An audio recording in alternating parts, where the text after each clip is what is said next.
Hey everyone, Kupo here and welcome back to my Final Fantasy VI Pixel Remaster walkthrough. In the previous episode, we started making our way out of the Magitech research facility, leaving Celis behind because she may or may not have betrayed us. We don't know who to trust right now, but yeah, we are now going to escape with Locke, Edgar and Sabin. As we did at the end of the previous episode, we moved some espers around, but here we go.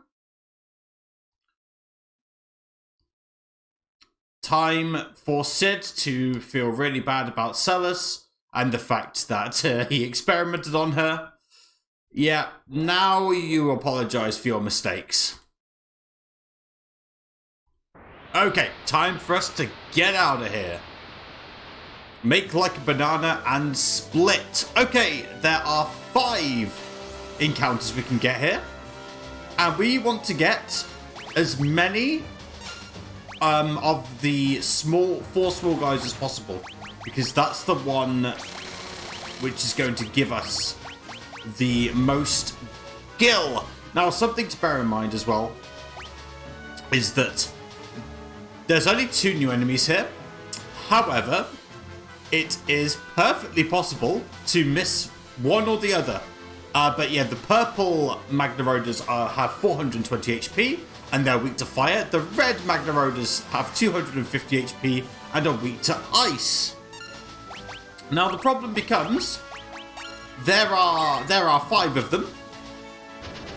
However, even though there are 5 upcoming random encounters, it's entirely possible to miss one of the Magnaroders and miss the bestiary entry. So if you somehow go through all 5 and not get to one or the other, you're gonna have to do them again. This is the only opportunity you're gonna have to catch the purple and red ones. And there's gonna be 2 more Magnaroders much later on in the game. We'll cross that bridge when we get to it. Ah, there's the red one. Okay. Crisis averted. Something else we want to do as well is that we want to steal from the purple Magnaroder because they'll have some scrolls that we can sell. Alright, Sabin learned Fire, Blizzard and Thunder, but that's not why we've got Bismarck on him. We've got Bismarck on Sabin because the Strength +2 level up bonus is sick. And honestly, so is Bismarck's ability. Breach Bubble. It's like a Leviathan Tsunami. Really good, really strong AoE water attack. Okay. 2 more Magnaroders. Let's see if we can steal from one of them this time. No guarantees. But yeah, the strategy is the same for all 5 encounters. Nice block on the wheel. And nice lightning scroll steal as well. Don't think I didn't see that. Okay, we're doing very well actually. We haven't lost that much HP. There we go. Sabin gets level 15 to level 16, gets the strength +2 bonus. It's gonna make some of his physical blitzes just hit that bit harder. Okay. Whee! Also, you can't change which track you're on. Lord knows I've tried, but yeah, doesn't matter whether you hold left or right. It just is how it is. Okay, last one. Maybe we'll get lucky and Flash will do just enough to kill them both. Oh no, no, no, no, no, no. Remember, they have 420 HP, and Flash's upper limit of damage right now is about 430, 440, I want to say. There we go. Rising Phoenix doing a lot of work. Okay, that should be the 5th one. If I can count in my head correctly. You'd like to think I could. There we go. This is number 128, my friends. 3,276 damage on the main body. Don't worry about the arms. Their HP, they're going to go down to our attacks. First thing I want to do, Locke is stealing. Edgar's going to use Flash. And then Sabin's going to use Bismarck. Gonna wait for the flash animation to die. And then Locke's just going to be on steal mode. Sorry, not breach bubble, breach blast. Going to keep on stealing. Going to get another flash in. If I could steal from the body, that would be amazing. No pressure though. Okay, now that we've cast Bismarck, remember you can only do one Esper per one Esper's ability per battle, per character per battle. Sorry. So now we're going to switch to Aura Cannon with Sabin, and now that there's only one enemy, we're just going to use Edgar's Drill. And you will have noticed number 128 used its net ability. That casts stop on the character, so even though you see the haste on Locke, he's actually stopped, which is super unfortunate. And also, he's cast haste on himself, but that doesn't matter because we're quite strong and he's dead. There we go. Didn't get the steal in the end. That's unfortunate. But a win to win, an Edgar Bio, which is going to be very important for a few battles in the future. Okay, that is the last battle in the runaway train section. Good news for us. We've got a save point here. I'm not going to use it. I am going to use some high potions though. Don't really want to use my tent. Okay, there is one enemy to find here, and I'd like it to appear now. No, not this one. We'll find the right one. Here it is, the Chaser, surrounded by 3 Onion Knights. 1,202 HP, weak to lightning, weak to water. So what we're going to do is, not Phantom, sorry. Going to steal with you, going to use Flash, and you're going to use Bismarck. Sabin's MP, sorry, doesn't really matter. So we can do that pretty much guilt-free. I'm going to use Thunder with Locke. And yeah, I did this deliberately. If you kill the other Onion Knights before you kill the Chaser, when the Onion Knight takes a turn, he's just going to summon his Onion Knights back. If it's a formation with just the Chaser, it will summon 3 Trappers when you kill it instead. So that's worth bearing in mind. But yeah, there we go. That's that. Again, everyone's got full HP. That's good. Sabin's got enough for 1 Bismarck. Usage, that's what we're looking for. Okay. And Setz has come to fetch us. That's very kind of him. Very kind of him indeed. And we just need to get out of here.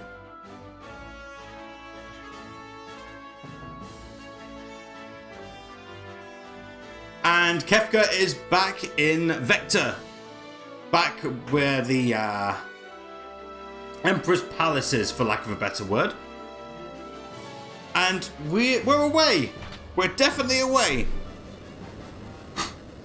And the cranes that are protruding definitely aren't going to come after us. And that was my chair squeaking and not a fart.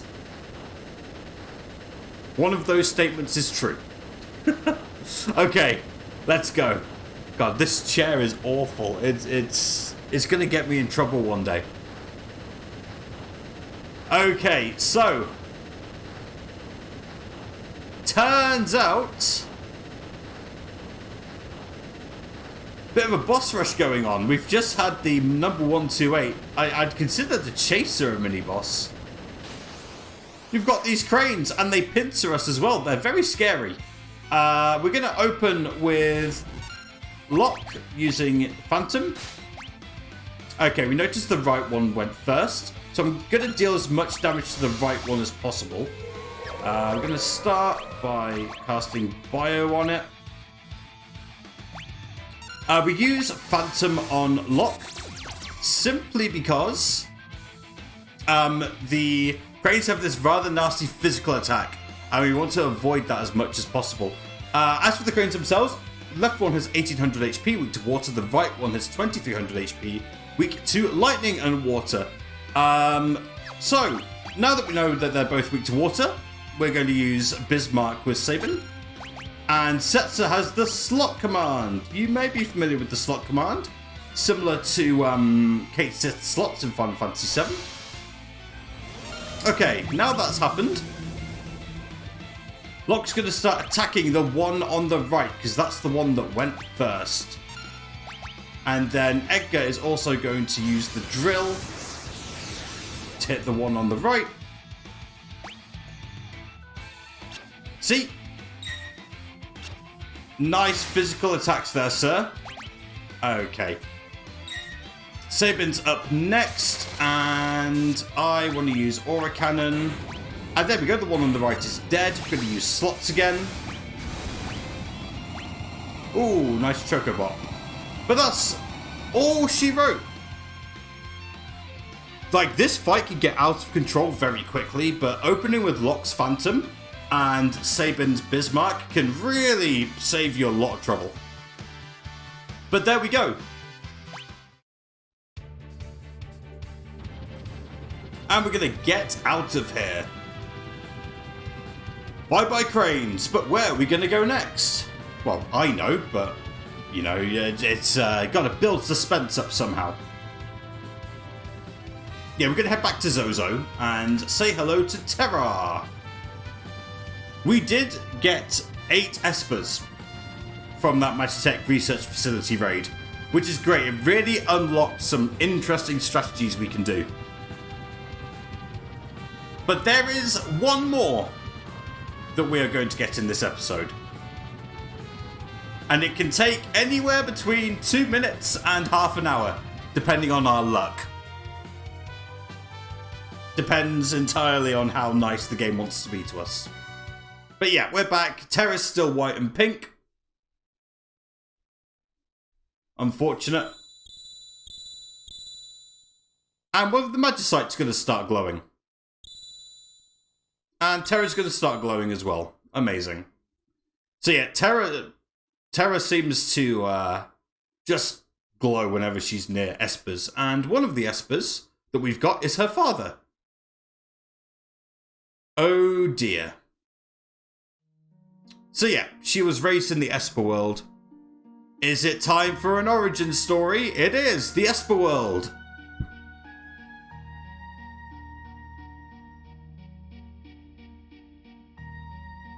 This is not going to tell you. This is Madwyn. If that name sounds familiar, it's because we picked up Madwyn in the Magitech Research Facility. Anyway, we want to speak to this rather dead-looking human.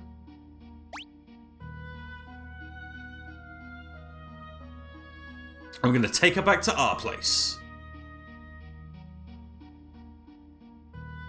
And she needs to rest. No rest allowed, though. We must speak to human. And we did wake her. That's unfortunate.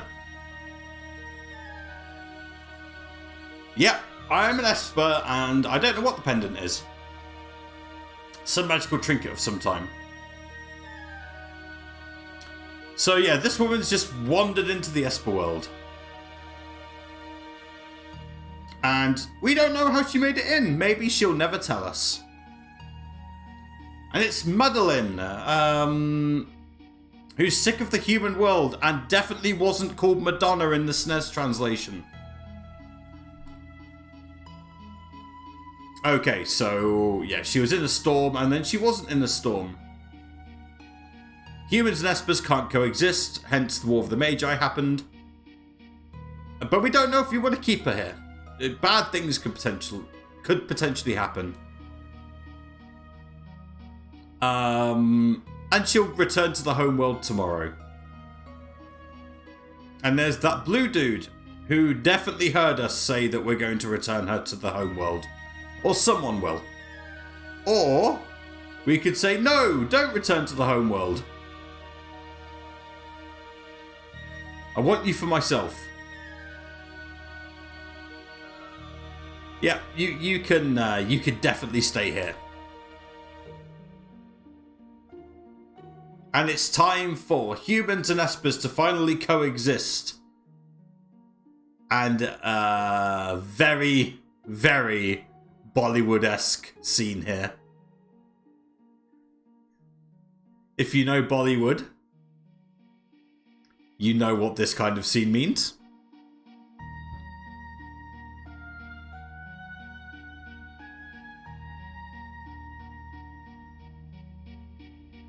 It means they made a baby. One guess as to who that baby could be. Never mind, we've already found out. The green hair was kind of a giveaway, wasn't it? Anyway, 2 years later, bad things happen. And it turns out every time there's a storm, the gate opens. And they're going to drag away some espers. Yikes. Oh yes, retreat to the Elder's house. Well, they'll find all the espers. Yeah, say that out loud. Ah, Gestal was behind this one as well. Time to capture some more espers. I'm sure this won't end badly at all. Anyway, it's dangerous out there. And time to re-erect the magical barrier.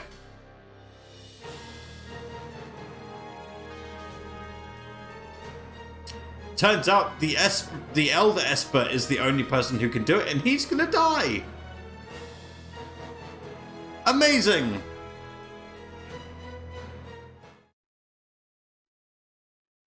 Good to know.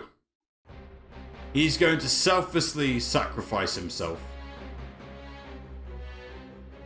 And this wolf person thing is going to blame Madeline.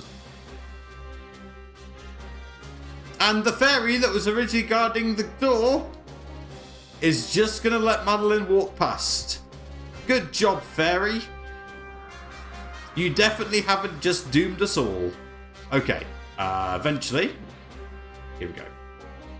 We're going to try and save her again.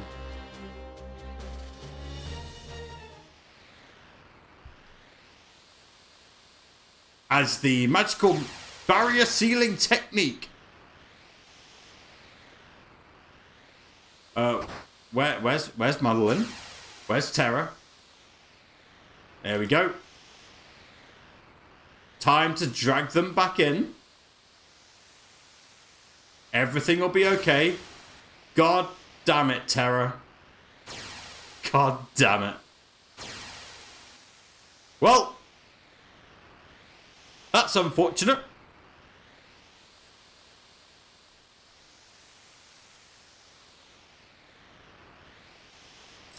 Yep, a human woman plus baby. And Gestal's found his perfect Magitech soldier. 2 years old, by the way. I believe 2 years old.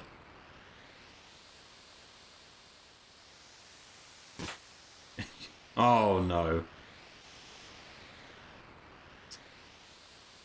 Oh dear. And that's how Terra was born and came into the human world. Awkward. So yeah, the Madeline we picked up earlier is in fact Terra's father, which is a really nice tie-in. And we will now get the ability to turn Terra into white and pink mode semi-frequently. It's going to be very important. It's similar to Trance in Final Fantasy IX. She gets a massive magic power boost, but can only do it for a limited amount of time. And everyone's going to strengthen their resolve. And we should go back to Nash and see what's going on. Hopefully nothing bad.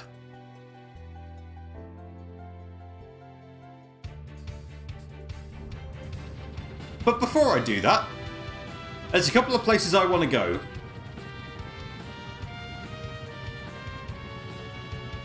And Sets is going to let us take the wheel on the airship. Hooray! Flying, press the A button to move forward, change course with left and right, adjust altitude with the up and down. Yes, okay, you can disembark. Yep, I've got it. Yeah, teach me the special techniques. Hold the L and R buttons to move without changing the way the airship's facing. Yeah, that's really useful. But we're going to take the wheel. And we're not actually going to go to Nash just yet. The first place I'd like to go is one town on the southern continent we didn't actually look at. And that's Tzen. T-Z-E-N. So yeah, as I said, hold L and R. You can move like this. It's super useful. And let's go in. What could there possibly be? What could we possibly do here? What we could possibly do is talk to this guy. We've caught him. Not an Imperial trooper, but he has also been into the Magitech research facility. And he has a Magicite for 3,000 gil. Seraph. Very useful, but it's 3,000 gil. And we can get it later on. So we don't want it now, we'll get it later. You will not miss out on this Esper, even if you don't get it now. Don't worry. But I just wanted to show that that was there. Okay. Next place I want to go is Jidor. It's the town next to the Opera House and just south of Zozo. It's this one here. We came here earlier, it's got Owl's mansion and things like that. Okay. And the reason why we're here is that we want to go into the auction house, which is this place here. We're going to go in. We're going to talk to this guy. And we're going to join in the bidding. And we're looking for one thing and one thing only. Can we get it first try? Oh my god, it's Golem. Not the one we were looking for. If you have the 20,000 gil, get it now. However, we will have an opportunity to get it later, and we need the gil for other things. But Golem's useful. If you've got the gil, get it. But I am not going to go for it. So yeah, I'm going to keep going now. I'm going to keep going in and out of the auction house until I get the one that I'm after. Fingers crossed, this won't take too long.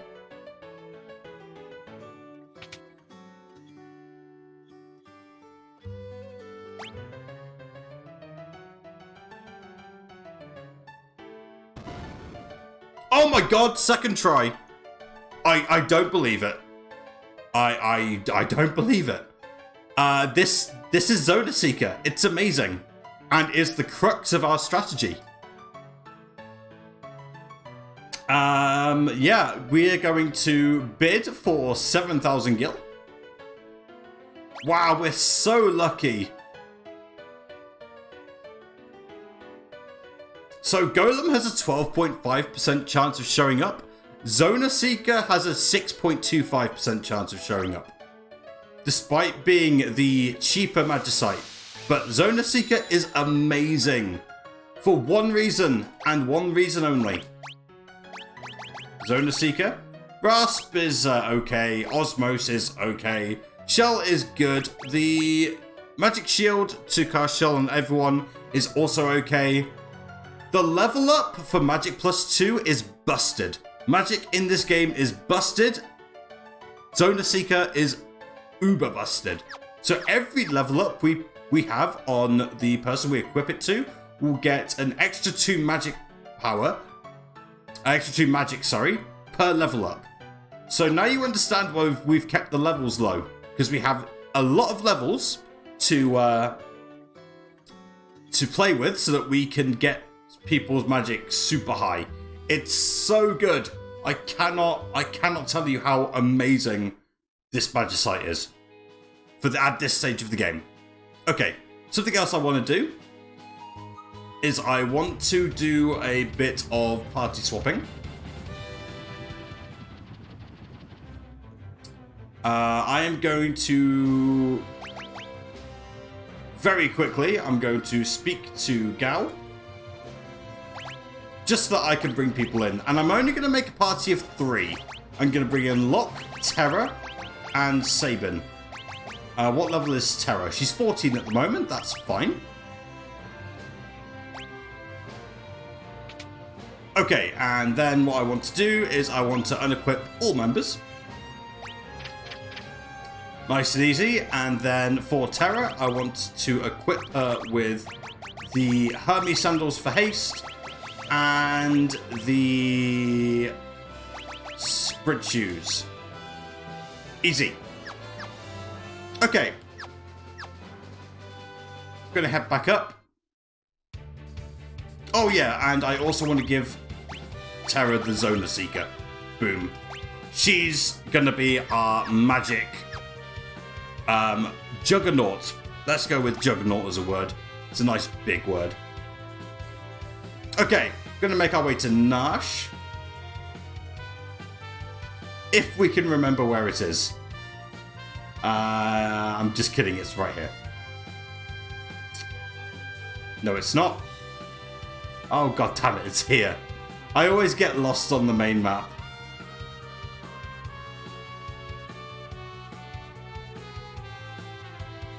Oh god, where is it?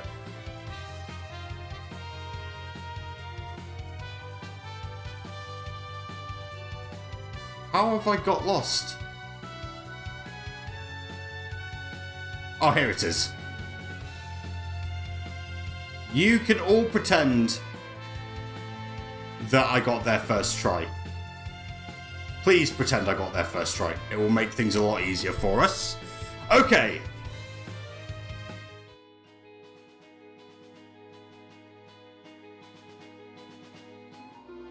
Welcome back to Nash, and we're going to carry on with the plot in the next episode. But in the meantime, thank you very much for watching. As always, if you found the video useful or you've just straight up enjoyed it, don't forget to leave a like. But until then, take care of yourselves, stay safe, and don't do anything I wouldn't do. Bye bye.